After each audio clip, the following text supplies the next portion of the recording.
ஜெகத் ரட்சகன் ஒரு 900 கோடி ஃபைன் கட்டினார்ல, அதில் நிரூபிக்கப்படலையா? உச்சநீதிமன்றத்துல பொன்முடிக்கு தீர்ப்பு வந்துச்சா இல்லையா? உங்களோட அமைச்சரவையில இருக்கிற ஒரு பெரிய தலை நேரு அவர்கள் மேல இதுவரை 3 முறை அனுப்பியிருக்காங்க. கிட்டத்தட்ட 3000 கோடி கிட்ட நெருக்கி வருது. இந்த சட்டமன்ற தேர்தல்ல திமுக தோக்க போறதுக்கு முக்கியமான காரணமா இருக்க போறது இந்துக்கள், இந்து பெண்கள்.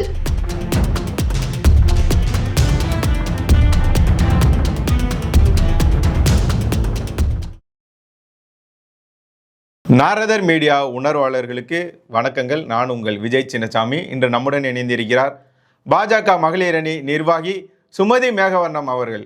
வணக்கம் ஜி. வணக்கம். ஸ்டாலின் அவர்கள் பேசி இருக்கிறார். பாஜக ஊழல் குற்றச்சாட்டை சொல்றாங்க, ஆனா அவங்க கூட இருக்கிறவங்க தான் ஊழல்வாதிகள். ஊழல் செஞ்சதற்காக குற்றச்சாட்டப்பட்டு தண்டனை விதிக்கப்பட்டவர்களுடன் கூட்டணி வைத்துக்கொண்டு எங்களை ஊழல்வாதிகள்னு சொல்றாங்க. எங்க மேல இவ்வளவு ஊழல் குற்றச்சாட்டு சொன்னாங்கல்ல, அதுக்கு ஏதாவது ஒண்ணுக்காவது ஆதாரம் காட்டினாங்களா? ஆதாரம் இருக்கா அப்படின்னு சொல்லி கேட்டு இருக்கிறார் ஸ்டாலின் அவர்கள். இதற்கு உங்களுடைய பதில் என்ன ஜி? ஜெகத் ரட்சகன் ஒரு 900 கோடி ஃபைன் கட்டினார்ல, அதில் நிரூபிக்கப்படலையா? பொன்முடி மேல தீர்ப்பு வந்துருச்சா இல்லையா? உச்சநீதிமன்றத்துல பொன்முடிக்கு தீர்ப்பு வந்துச்சா இல்லையா? குற்றமற்றவர் நிரூபிச்சாங்களா? என்ன சொன்னாங்க போயிட்டு, ஐயா எனக்கு ரொம்ப வயசாயிருச்சியா, எனக்கு கொஞ்சம் விளக்கு கொடுங்கய்யா அப்படின்னு தானே போய் கோர்ட்ல போய் பிச்சை எடுத்துட்டு நீங்க இதுல எக்ஸ்க்ளூஷன்ல இருக்கீங்க. அடுத்து நம்ம செந்தில் பாலாஜி தியாகி, செயல் வீரர், அப்படியே வரிசையா சொல்லிட்டு இருந்தாரு. எங்களுக்கு வேற அப்படியே முதல்வர் சொல்ல பக்கு இருந்துச்சு. ஐயோ கர்ம வீரர்னு சொல்லிட போறாரு அப்படின்ட்டு. செயல் வீரர், தியாகி, என் உடன் பிறப்பு ஊன்னு அளந்தாரு. 1 வருஷத்துக்கு மேல ஜெயில இருந்தாரு. எதுக்கு இருந்தாரு? சுதந்திர போராட்ட தியாகியா போய் இருந்தாரா? இந்த தேசத்துக்காக போயிருந்தாரா? ஆமா நான் காசு கொடுத்தேன், காசு கொடுத்தாங்க, வேலைக்காக லஞ்சம் வாங்கினேன், மாட்டிக்கிட்டேன்னு திருப்பி கொடுத்துட்டேன்னு சொன்ன உத்தம புத்திரன். அந்த உத்தம புத்திரனுக்கு பாராட்டு பத்திரம் வாசிக்கிறாரு முதல்வர். இந்த வரலாறை வச்சுக்கிட்டு நீங்க எல்லாம் பேசிட்டு உட்காந்துருக்கீங்க. இன்னும் உங்க இதுல எல்லார் பேர்லயும் பட்டியல் வந்துகிட்டு இருக்குது. இந்த டிஎம்கே ஃபைல்ஸ் 1, 2ன்னு அண்ணாமலை அவர்கள் வெளியிட்டார் இல்லையா? அதுல எல்லாத்துலயும் வழக்கு போயிட்டு தான் இருக்கு. ஒன்னும் வழக்கெல்லாம் யாரும் முடிச்சு வச்சிடல. அதனால நீங்க அப்படியே ஆகாச கோட்டை கட்டிட்டு மிதந்துகிட்டு இருக்கிற வேணாம். ஆப்பு ரெடியா இருக்கு சரியா? எல்லாருக்கும் கரெக்டா வைப்பாங்க ஆப்ப சரியா? ரொம்ப அப்படியே மெத்தனத்துல மிதக்க வேண்டாம். திமுக ஊழல் அப்படின்னா ஒரு பாமரன், ஒரு சாதாரண படிப்பறிவு இல்லாத, அரசியல் அறிவு இல்லாத ஒரு பாமரன் போயிட்டு எப்ப திமுக ஐயே அவனுங்கனாவே லஞ்சம், ஊழல், கொள்ள, ரவுடி சொன்னாங்க அப்படின்றது திமுகவை பத்தி எல்லாருக்கும் தெரியும். தமிழக மக்களுக்கு புதுசா ஸ்டாலின் அவர்கள் பாடம் எடுக்க வேணாம். யாரு லஞ்சத்துல மாட்டுறாங்க, ஊழல்ல மாட்டுறாங்க, யாரு தண்டனை கிடைக்குதுன்றத பொதுமக்கள் பார்த்துட்டு இருக்கிறாங்க. யார் தப்பு செஞ்சாலும் சட்டத்தின் பார்வையில இருந்து தப்பிக்க முடியாது. மோடி அவர்கள் ஒரு கிளியரான ஒரு ஆட்சி கொடுத்துட்டு இருக்கிறாரு. இது வரைக்கும் அவரோட அமைச்சரவையில யாராவது ஒருத்தவங்கள கை காட்டி ஊழல் குற்றச்சாட்டு கூட சொல்ல முடியாத அளவுக்கு ஒரு சுத்தமான ஆட்சியை கொடுத்துட்டு இருக்கிறாரு மோடி அவர்கள். இத்தனை வருட காலம் அவர் முதல்வரா இருந்திருக்காரு, இத்தனை வருட காலம் பிரதமரா இருந்திருக்கிறாரு. ஒரே ஒரு ஊழல் குற்றச்சாட்டு கூட சொல்ல முடியாத ஒரு தூய்மையான மனுஷன் மோடி அவர்கள். அவர் எப்படி ஊழல்வாதிகளை ஆதரிப்பாரு? நீங்க உடனே என்ன சொல்லுவீங்க? எல்லாம் சொல்றீங்களா, நிரூபிங்கடா. நான் சொல்றேன், உண்மையாலுமே திமுக காரங்க ஸ்டாலின் அவர்களையும் உதயநிதி அவர்களையும் கேட்கிறேன், உங்களுக்கு தெம்பு திராணி இருந்தா நாங்க இந்த குற்றம் எல்லாம் செய்யவே இல்ல சொல்லிருக்கீங்களா? எனக்கு அது சொல்ல மாட்டீங்க. என்ன தெரியுமா சொல்லுவீங்க? கோர்ட்டுக்கு வா, நிரூபி. அதுலதான் உங்க அப்பா உங்களை பிஎஸ்சி முடிச்சு உங்களுக்கு எல்லாம் சொல்லி கொடுத்துட்டு போயிருக்காரு. விஞ்ஞான ஊழல் எப்படி பண்ணணும், நூதன முறையில எப்படி ஊழல் பண்ணணும், கோர்ட்டுக்கு போனாலும் மாட்டிக்காம எப்படி ஊழல் பண்ணணும் அப்படின்னு. அது ரொம்ப நாள்ல, ஏன்னா அது கருணாநிதி காலம், அது செல்லுச்சு. சர்க்கரையை எறும்பு தின்றுச்சு, சாக்க கரையாந்துருச்சு. நீங்க இன்னைக்கு சிசிடிவி இருக்கு, எல்லா மக்கள் கையிலயும் கேமரா இருக்கு. எந்த எறும்பு 4 கால் எறும்பு எடுத்து தின்னுட்டு போச்சா, 2 கால் எறும்பு தின்னுட்டு போச்சா அப்படின்றதெல்லாம் இன்னைக்கு வீடியோ எடுத்து போட்டுருவாங்க. ஒவ்வொரு வீடியோவா உங்களோட வந்துட்டு இருக்கு. அதனால நீங்க இந்த காலத்துல எல்லாம் தப்பிக்க முடியாது. இன்னைக்கு கிளியரா இடி இன்னைக்கு உங்களோட அமைச்சரவையில இருக்கிற ஒரு பெரிய தலை நேரு அவர்கள் மேல இதுவரை 3 முறை அனுப்பியிருக்காங்க. கிட்டத்தட்ட 3000 கோடி கிட்ட நெருக்கி வருது. ஒரு வேலை வாங்கி தரேன்னு ஒரு ஊழல் பணம் வாங்கியிருக்கீங்க, அடுத்து பணியிட மாற்றம்னு ஒரு ஊழல் பண்ணிருக்கிறீங்க. இந்த மாதிரி 3 முறை நீங்க வாங்கியிருக்கிறீங்க. அதுக்கு என்ன பண்ணணும்னு சொல்லி லெட்டர் போட்டா பொறுப்பு டிஜிபி சினிமால வர மாதிரி ஐயோ நெஞ்ச வலிக்குது நெஞ்ச புடிச்சுக்கிட்டு வீட்டுக்கு போயிட்டாரு. திருப்பி இன்னொரு பொறுப்பு டிஜிபி இன்னொரு கூடுதல் பொறுப்பை கொடுத்து உட்கார வச்சிருக்கீங்க. எதுக்கு தமிழ்நாட்டுல பொறுப்பு டிஜிபியை போட்டு வச்சிருக்கீங்க? ஏன் டிஜிபி போட முடியாது அவங்களால? எதுக்கு? அது கூட முடியாத அளவுக்கு ஒரு நிர்வாக திறனற்ற ஒரு திமுக அரசு தமிழக வரலாற்றிலேயே இந்த அளவுக்கு ஒரு கேவலமான நிர்வாகம் பண்ற ஒரு அரச தமிழக மக்கள் பார்த்ததே கிடையாது. இது உண்மையா சொல்லுவாங்கல்ல, ஐயப்பா சாமி இதுக்கு கலைஞரே பரவாயில்லப்பா, அதை விட கொடூரமான ஆட்சியை நீ கொடுக்குறப்பா, உங்க அப்பா பரவாயில்லப்பான்னு கலைஞருக்கு நல்ல பேர் வாங்கி கொடுத்திருக்காரு ஸ்டாலின். அதனால இந்த நிர்வாக திறனற்ற இந்த ஆட்சியை வச்சுக்கிட்டு ஏன் நீங்க அவ்வளவு உத்தம புத்திரனா இருந்தா எஃப்ஐஆர் போடுங்க நேரு மேல. எஃப்ஐஆர் போட்டீங்கன்னா பதில் வரும்ல. அப்ப இல்லங்க நான் கோர்ட்டுக்கு வந்து நேர்மையான முறையில சந்திக்கிறேன், என் மேல நான் எந்த தப்பும் இல்ல, நான் வந்து சுத்தமானவன் குற்றமற்றவன் நிரூபிக்க வேண்டியதானே. ஏன் எஃப்ஐஆர் போடாம பயந்துட்டு உட்கார்ந்துருக்கீங்க? எல்லா அமைச்சர்கள் மேலயும் வழக்கு போயிட்டு இருக்கு. எல்லா அமைச்சர்கள் மேலயும் வந்து ஐடி இது இருக்குது, இடி இருக்குது. நீங்க வந்து என்ன பேசிட்டு இருக்கீங்க? எல்லாம் வரும். உடனே உங்க கேள்வி கேட்பாங்க, பாஜக என்ன பண்ணிட்டு இருக்கு, பாஜக என்ன பண்ணிட்டு இருக்குன்னா, பாஜக இங்க என்ன இந்திரா காந்தி மாதிரி சர்வாதிகார ஆட்சியா நடத்திட்டு இருக்கு? இங்க ஜனநாயக முறைப்படி இங்க இடி ரைடு வரும், கோர்ட்ல வழக்கு போகும். ஜனநாயக முறைப்படி என்ன இவங்க மேல குற்றவாளிகள் மேல தண்டனை எடுக்கப்படுமோ அது கண்டிப்பா கிடைக்காது. யாரும் தப்பிக்கவே முடியாது. நாள் தள்ளி போகும். இவங்க பிளே பண்ணுவாங்களே ஒழிஞ்சு, எப்படி செந்தில் பாலாஜி 1.5 வருஷம் உள்ள உட்கார்ந்துருந்தாரோ அது போல இங்க திமுக எல்லாரும் உள்ள போய் களி திம்பாங்க. எல்லாரும் பார்ப்போம், வெயிட் பண்ணுங்க. திருப்பரங்குன்றம் விவகாரம் தொடர்பாக, இந்த தீபத்தூண் விவகாரம் தொடர்பாக நீதிமன்றத்துல திமுக அரசாங்கம் மன்னிப்பு கேட்டு இருக்கிறது. இதை நீங்க எப்படி பாக்குறீங்க? திமுகவுக்கு ஒண்ணும் காலில் விழுவுறது ஒண்ணும் புதுசு கிடையாதுல்ல. ரொம்ப அப்படியே வீம்பா வரப்பா பேசுவாங்க, மாட்டிக்கிட்டா ஐயா சாமின்னு காலில் விழுந்துருவாங்க. தெரிஞ்ச விஷயம் தானே. நீங்க எல்லாரும் அந்த கலெக்டர்ல இருந்து, கமிஷனர்ல இருந்து, அந்த கோவில் ஈவோல இருந்து என்ன பண்ணீங்க? கோர்ட்ல வந்து ஒரு சிஐஎஸ்எஃப் அவங்களை கூட்டிட்டு போயாது விளக்கேத்துங்கன்னு சொல்றாங்க. பொதுமக்கள் அனுமதிக்கலனாலும் பரவாயில்ல, 10 பேரோட போங்கன்னு சொன்னாங்க.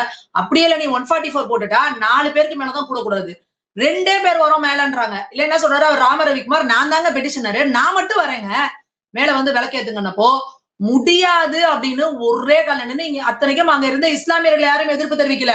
அங்க எந்த இஸ்லாமிய எம்பினரோ வந்து கீழே நின்று ஆர்ப்பாட்டம் பண்ணாங்க, கோஷம் போட்டாங்க. அதனால வந்து 2 மத பிரிவினருக்குள்ள பிரச்சனை வந்துரும் அப்படின்றதுக்காக நாங்க சொல்லலாம். இஸ்லாமியர்கள் யாருமே அங்க வரல. தர்கா தரப்பு எந்த எதிர்ப்பும் தெரிவிக்கல. பொதுமக்கள் அவங்க எல்லாரும் அமைதியா இருக்கிறாங்க. கோர்ட்ல இருந்து யார் பெட்டிஷனரோ அவரும் போய் நிக்கிறாரு. சரியா 144 போட்டுட்ட. நீ சாதாரணமா 144 போட்டுட்டாலே 3 பேருக்கு மேல 4 பேரா கூடி நிக்க கூடாது. ஒருத்தர் வர்றதுக்கு என்ன பிரச்சனை உங்களுக்கு? நீங்க 50 போலீஸா கூட்டிட்டு மேல போங்க. ராம ரவிக்குமார்ங்கிற ஒத்த மனுஷன் மேல போய் என்ன பண்ணுவாங்க? இந்த திமுக காரங்க எல்லாம் சொல்றாங்க, இப்படிதான் வந்து அயோத்தியில போயிட்டு அப்படியே அந்த மஸ்ஜிதை இடிச்சுட்டாங்க, பாபர் மசூதியை இடிச்சு தள்ளிட்டாங்க அப்படின்னு. ராம ரவிக்குமார் ஒத்த மனுஷனா மேல போய் அப்படியே அங்க மேல இருக்க தர்காவை இடிச்சு தள்ளிட்டு வந்துருவாரா? என்ன உங்களுக்கு? அப்ப நீங்க என்ன பண்றீங்கன்னா, அந்த இஸ்லாமியர்களுக்குள்ள இந்த மாதிரியான பயத்தை விதைக்கிறீங்க. இன்னைக்கு திமுகவோட மூலதனமே என்ன அப்படின்னா சிறுபான்மையினரோட பயம். பாஜக உள்ள வந்துச்சு உங்களை அப்படி பண்ணிரும், பாஜக உள்ள வந்துச்சு உங்களை இப்படி பண்ணிரும், அவ்வளவுதான், உங்களை வெளியே துரத்திடுவாங்க, உங்களுக்கு எல்லாம் சிட்டிசன்ஷிப்பே கிடையாதுன்றுவாங்க, உங்களுக்கு எல்லாம் எதுவுமே கொடுக்க மாட்டாங்கன்னு அவங்கள பயமுறுத்துனதை தவிர வேற என்ன நல்லதை உருப்படியா செஞ்சு கிழிச்சாங்க இந்த திமுகன்றத சிறுபான்மையினர் கேள்வி கேட்கணும். இன்னைக்கு நிறைய சிறுபான்மையின மக்கள் முன் வந்து கேள்வி கேட்கிறாங்க. நீங்க சிறுபான்மையின மக்களுக்கு செய்வேன்னு கொடுத்த வாக்குறுதிகளை நீங்க நிறைவேற்ற கிடையாது. மோடி அவர்கள் மத்திய அரசுல நீங்க போய் எடுத்து பாருங்க, சிறுபான்மையின பெண்களோட படிப்புக்காக எவ்வளவு செஞ்சிருக்காரு, அவங்களோட டிராப் அவுட்ஸ் குறைஞ்சிருக்கு.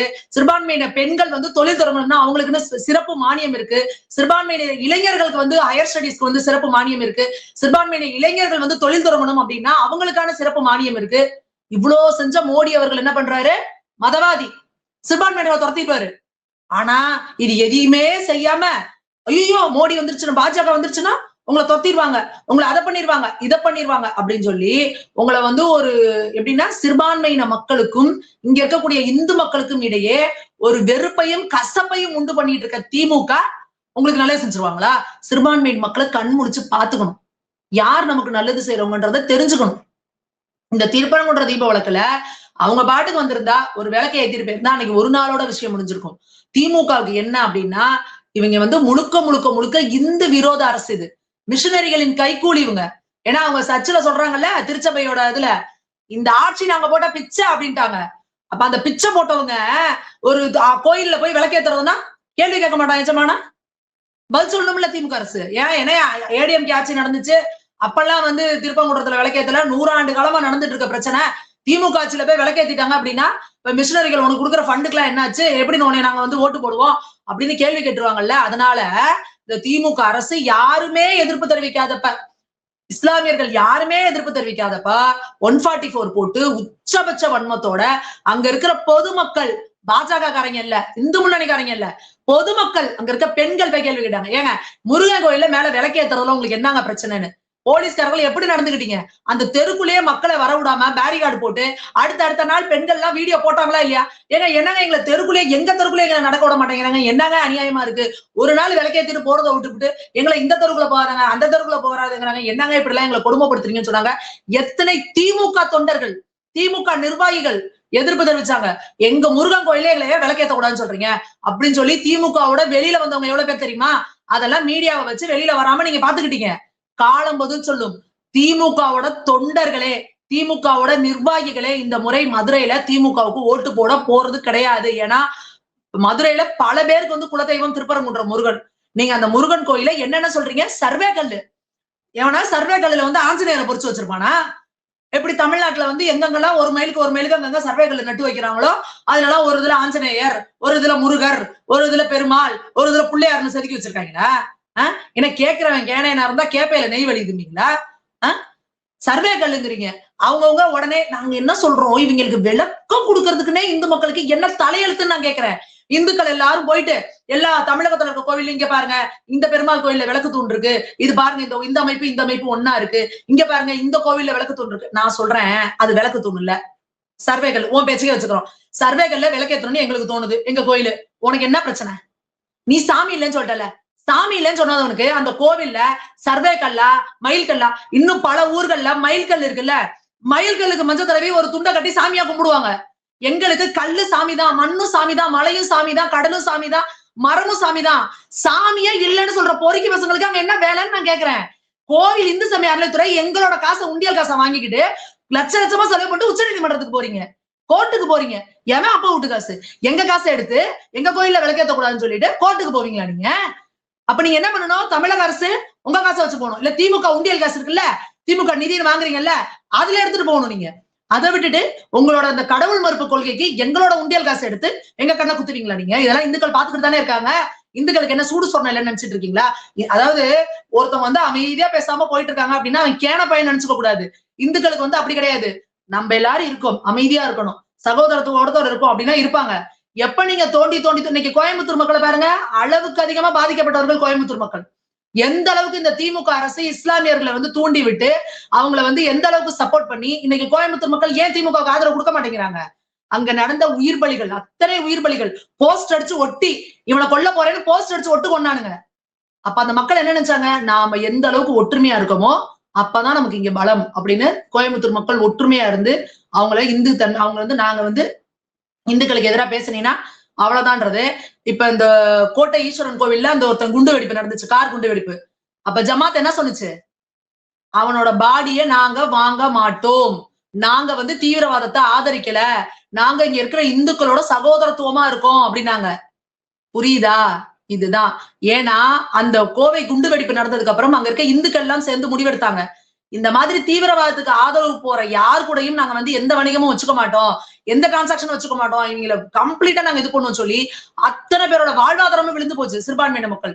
அதுக்கப்புறம் சிறுபான்மையின மக்கள் எல்லாரும் முடிவெடுத்து இல்ல நாங்க உங்களோட சகோதரத்தனமா இருக்கோம், இந்த மாதிரி தீவிரவாதிகளுக்கு நாங்க ஆதரவு கொடுக்க மாட்டோம் அப்படின்ற நிலைப்பாடு எடுத்ததுக்கு அப்புறம் தான் அது மாறுச்சு. இன்னை வரைக்கும் அந்த நிலைப்பாடுல அவங்க உறுதியா இருக்காங்கல்ல. சிறுபான்மையினர்கள் எல்லோரும் வந்து தீவிரவாதம் பண்றது கிடையாது. ஒரு சில சிறு குறுக்கள் அடிப்படைவாதிகள், அந்த அடிப்படைவாதிகள் என்ன பண்றாங்கன்னா ஒட்டுமொத்தமா இவங்களோட பிம்பத்துல போய் பின்னாடி நின்னுக்கிட்டு நாங்க எல்லாரும் சொல்றாங்க இன்னமும் எங்க வீட்டுக்கு அருகில இருக்க சிறுபான்மையினர்கள் சகோதரர்களா தான் எங்க கூட பழகுறாங்க. ஆனா சில அடிப்படைவாதிகள் என்ன பண்றாங்க? எங்களோட தர்மத்துக்காக நாங்க யாரை வேணா கொள்ளுவோம், என்ன வேணா பண்ணுவோம்னா, நீ வந்து ஒரு உயிரை எடுக்க துணிகிற அப்படின்னா நீ மனுஷனா வாழவே தகுதி கிடையாது. அப்ப நீ எப்படி ஒரு மதத்தை ஃபாலோ பண்ணுவ? மனுஷனுக்கு தான் மதம், மிருகத்து கிடையாது. நான் ஒரு மனுஷனா இருக்கேன்னா நான் வந்து இந்து தர்மத்தை ஃபாலோ பண்றேன், நான் இஸ்லாமியனா இருக்க போறேன், நீ கிறிஸ்தவனா இருக்க போறேன். நீ ஒரு மிருகமா முடிவு பண்ணிட்டா போய் ஒருத்தன் உயிரை எடுக்க போறேன்னா உனக்கு வந்து நீ கொலை பண்ணணும்னு முடிவு பண்ணிட்டா நீ இந்துவையும் கொள்ளுவ, இஸ்லாமியனையும் கொள்ளுவ, கிறிஸ்தவனையும் கொள்ளுவ. அதனால மனுஷனே இல்லாத ஒரு கேட்டகரியில இருக்கிறவனுக்கு எதுக்கு நான் சப்போர்ட் பண்ணணும்? எதுக்கு சப்போர்ட் பண்ணணும்? அப்ப அந்த குண்டு வெடிப்புல ஏதாவது இருந்த பாஷா அவர்களுக்கு நீங்க என்ன பண்றீங்க? தியாகி பட்டம் கொடுத்து அவருக்கு வந்து அவ்வளவு பெரிய ஊர்வலத்துக்கு அனுமதி கொடுக்குறீங்க. RSS ஊர்வலம் அமைதியா நடக்கிறதுக்கு கோர்ட்டுக்கு அத்தனை தூரம் போக வேண்டியதா இருக்கு, அப்பயும் நீங்க அனுமதி கொடுக்க மாட்டேங்கிறீங்க. அப்ப எப்பேற்பட்ட கேவலமான இந்த திமுக அரசு இந்துக்களை எப்படி எல்லாம் வஞ்சிக்கணும், இந்துக்களை எப்படி எல்லாம் தூண்டிட்டு பண்ணணும்னு பார்த்தா அப்ப என்ன பண்ணும்? அமைதியா தூங்கிட்டு இருக்கான். நீ போய் அவனை எட்டி எட்டி வச்சுக்கிட்டே இருக்க. எந்திரிச்சு 4 வைப்பானா வைக்க மாட்டானா? வைப்பான்ல. அந்த எலெக்ஷன்ல நீங்க பாப்பீங்க. இந்த தடவை பாருங்க, எல்லாரும் இப்பதானே ஆரம்பிச்சிருக்காரு கடவுள் நம்பிக்கை எங்களுக்கே வந்துருச்சுன்னு. எத்தனை திமுக காரங்க பால் காவடி எடுக்கிறாங்க, அழகு குத்திட்டு போறாங்க. இனிமே உதயநிதி வந்து பாத்தீங்கன்னா அப்படியே கடவுள் பக்தி உள்ளவரா மாறிடுவாரு. ஏன் உதயநிதி திருப்பரங்குன்ற டிஸ்ட்ரிக்ட் வாயை திறக்கல? சனாதனத்தை அழிச்சே தீருவேன் அப்படின்னு பேசினார்ல, எங்க போனாலும் சரி பார்த்து போயினார்ல. ஏன் திருப்பரங்குன்ற டிஸ்ட்ரிக்ட் வாயை திறக்கல? சனாதன எதிரி ஒழிப்பு என்ன சொல்லுவாங்கல்ல, சனாதனத்தை வேற இருக்கக்கூடிய அந்த புது ரத்தம் ஏன் வாயை திறக்கல? உளுந்த அடி இந்தியா முழுக்க கேஸ போட்டு எங்கெங்கெல்லாம் போய் மன்னிப்பு கேட்டுட்டு வந்தீங்க. அப்போ இப்ப திருப்பரங்குன்றத்துக்கு வாயை திறக்க வேண்டியதானே? எலெக்ஷன் வந்துருச்சு. அப்புறம் போய் சின்ன பகவதி எப்படி ட்ரிப்ளிகேட்ல போய் ஓட்டு கேட்பாரு பார்த்தசாரதி பெருமாள் கோயில் வாசல்னுட்டு. ஏப்பா அவரோட மருமக முருகன் கோயில்ல விளக்கேத்த விட மாட்டா, இங்க வந்து எங்க கிட்ட போய் ஓட்டு கேட்கிறியான அந்த மக்கள் கேட்டுருவாங்கல்ல. அப்போ இனி எல்லாரும் பாருங்க, இந்து மதத்துக்கு எதிராக யார் யார் பேசுறாங்க, தமிழக மக்கள் கவனிக்கணும். ஓட்டு போடுற நேரத்துல இவங்க எல்லாம் எப்படி வேஷம் போடுறாங்க, அதே ஆட்சிக்கு வந்து உட்கார்ந்ததுக்கு அப்புறம் எப்படி நம்மளெல்லாம் இது பண்றாங்கன்னு இந்து மக்கள் நாங்க திரும்ப திரும்ப சொல்றோம். நீ எந்த ஜாதியா வேணா இரு, எந்த கட்சியா வேணா இரு, ஆனா நம்ம மதத்துக்கு எதிராக ஒருத்தன் பேசுறான் அப்படின்னா, நம்ம கடவுளை இழிவுபடுத்துறான் அப்படின்னா, அவனுக்கு ஓட்டு போட மாட்டேன்னு எப்ப நீங்க முடிவு எடுக்கிறீங்களோ அப்பதான் நம்ம கோவில்களுக்கு விடிவு காலம், நம்மளோட சாமிகளை நம்ம இது பண்ண முடியும், நம்மளோட இந்து தர்மத்தை அவனுக்கு கேவலமா பேச மாட்டான். அப்ப இந்துக்கள் முடிவெடுக்கணும். இந்த முறை எழுதி வச்சுக்கோங்க, 2026 இந்த சட்டமன்ற தேர்தல்ல திமுக தோக்க போறதுக்கு முக்கியமான காரணமா இருக்க போறது இந்துக்கள், இந்து பெண்கள். இந்துக்களும் இந்து பெண்களும் தான் இந்த திமுக ஆட்சியை இந்த முறை முடிச்சு வைக்க போறாங்க. உங்களுடைய பொன்னான நேரத்தை ஒதுக்கி பல தகவல்களை நாரதன் மீடியாவுடன் பகிர்ந்து கொண்டதற்கு மிக்க நன்றிகள் ஜி. நன்றிங்க.